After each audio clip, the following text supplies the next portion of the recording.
Thank you, Nur. Hello, everyone. My name is SITI HAMIM, and I will be talking about the necessary ways that you can do to stand against rape culture. Ladies and gentlemen, now we will take a look at 5 necessary ways that we can do to stand against rape culture. To get started, let us move to the first point. The first step that you can do is you need to speak out against the root cause. It is because when we buy into concept of masculinity that regard violence and power as strong and masculine, and when women and girls are undervalued, rape culture thrives.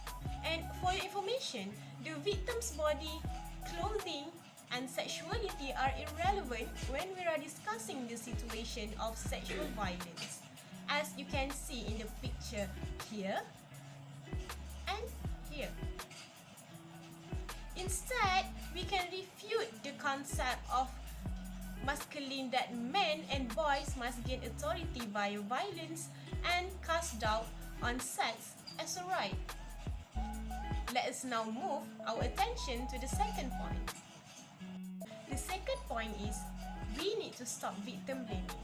It is because we may forget that the word and phrases that we use every day impact our reality, since language is deeply rooted in our culture.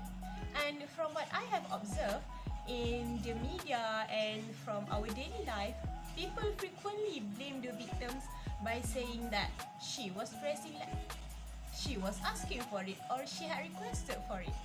And in this case, you have the power to choose to leave behind the word and phrases that blames the victim, objectify a woman, and excuse sexual harassment. We must understand that what a woman is wearing or where she was at a certain time do not constitute an invitation to rape her. Thirdly, we need to listen to rape survivors. In this era, many movements against rape culture are standing out, and by doing this, many survivors of rape and violence are speaking out more than ever. So, what we can do? We can listen to the stories and experiences, and we also can read the stories from other survivors all around the world and the activities that they do to support each other. Do not say something like, "Why didn't she leave?"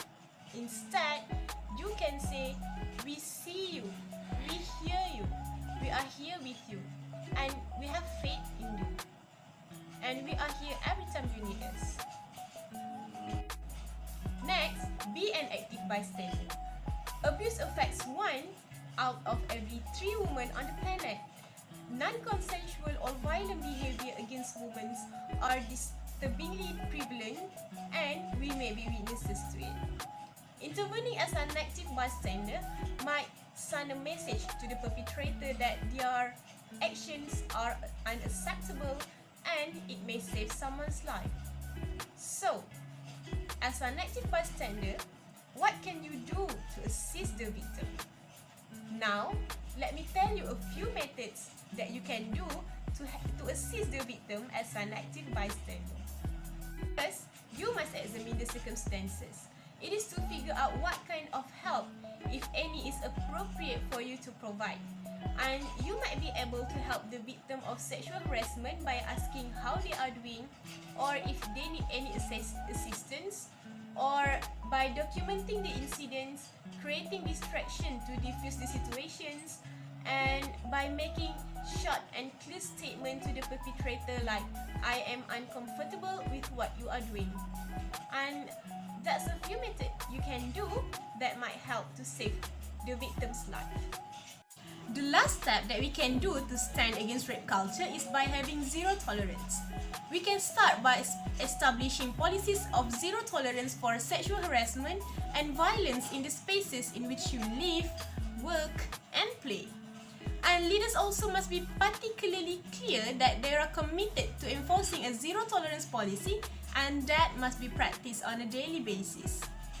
Now, let us move to the next part that will be presented by my groupmate Shahrul to explain how the awareness is being brought in Malaysia compared to other countries. I think that's all from me. Thank you for listening, and bye!